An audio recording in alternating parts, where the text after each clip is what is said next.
Hello Year 12s. So this is the second video for Home Burial by Robert Frost. We'd finished on this slide in our previous video. Now we're gonna move on to the next slide.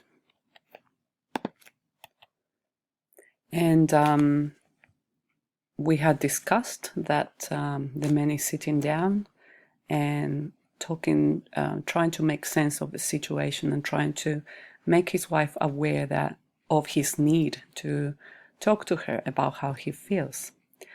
Now, this action is not really interpreted very positively or a very positive manner by his wife.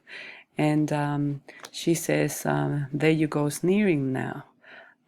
So she thinks that he's trying to take advantage of her emotionally and trying to hurt her feelings deliberately. And he assures her that that is definitely not the case. So here she starts talking about her own feelings, and the most significant image in this part of the poem is the image of the spade, which is up there. So we can discover her perspective through her monologue. So the images of her husband digging up her son's grave are interpreted as very offensive by the wife, because she sees that as him not caring about his son's death and about him being very insensitive. So here we have the rhetorical question, how could you? That really emphasizes and reinforces her negative impression of her husband's action. The way that he buried his son is causing her the most heartache. Here we actually have a bit of a recount of how she saw the way that he dug up that grave. It says, making the grave leap and leap in the air. The use of the verb leap is ironic. Unfortunately, it has a very positive connotation. So that's why she saw it as he's mocking his son's death. It is in clear contrast to the action of digging up your own grave for your son. This horrific discovery is conveyed through the question, who is this man, or who is that man? It portrays her inability to understand, how can he behave this way? He's my husband. He's the father of the son that's just passed away unexpectedly. So she cannot understand this monstrous action. She definitely sees that spade from a completely different perspective. So here the audience discovers also, at another level of course, we as the audience discover the need for compassion and empathy in human relationships, because we all have different perspective on events and on things that happen to us and things that we go through and other people go through as well.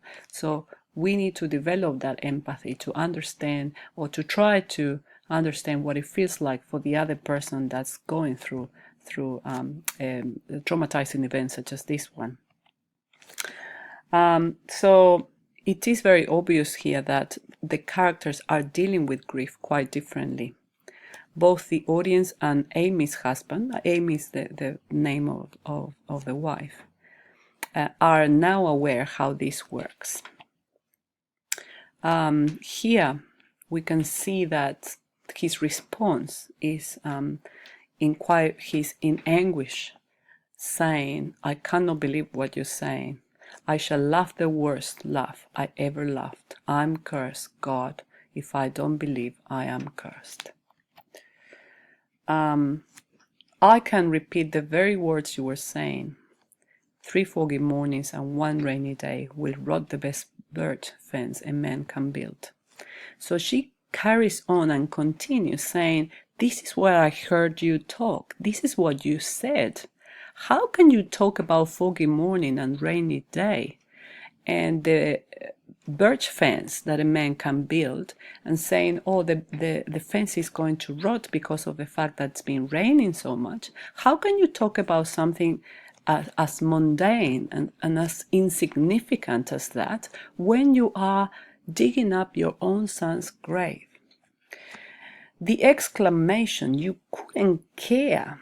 So later on she says, "you couldn't care," reveals her innermost feelings of isolation in the face of her son's death. Her husband didn't really seem to care about the significance of these events. So all of this pushes her to retreat to herself.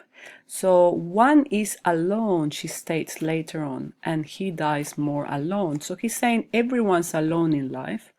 It doesn't really matter how you feel. We all feel differently, and people don't really get the way I'm feeling. My own husband doesn't understand how I feel. I am alone.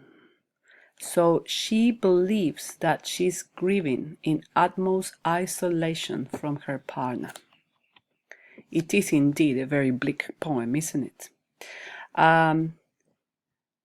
Now, again, we're gonna move on, and it says,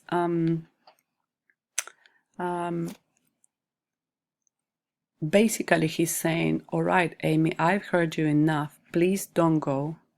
Please close the door. Stay home. You don't need to go out. We can discuss it. We're gonna be able to together solve this. We can help each other. Now, again, we understand that they both have very different ways of dealing with grief. She says, you think the talk is all. I must go somewhere out of this house.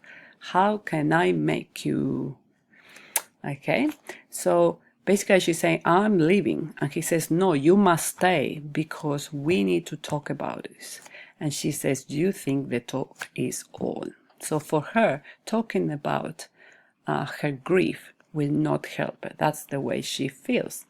Now, unfortunately, the conflict is not resolved because none of them can communicate effectively the way they feel.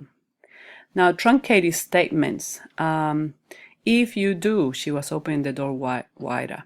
Where do you mean to go? Please first tell me that. Again, all these stolted, truncated statements and sentences that reveals the husband assumes that she might be feeling better because of the outburst, but she's not.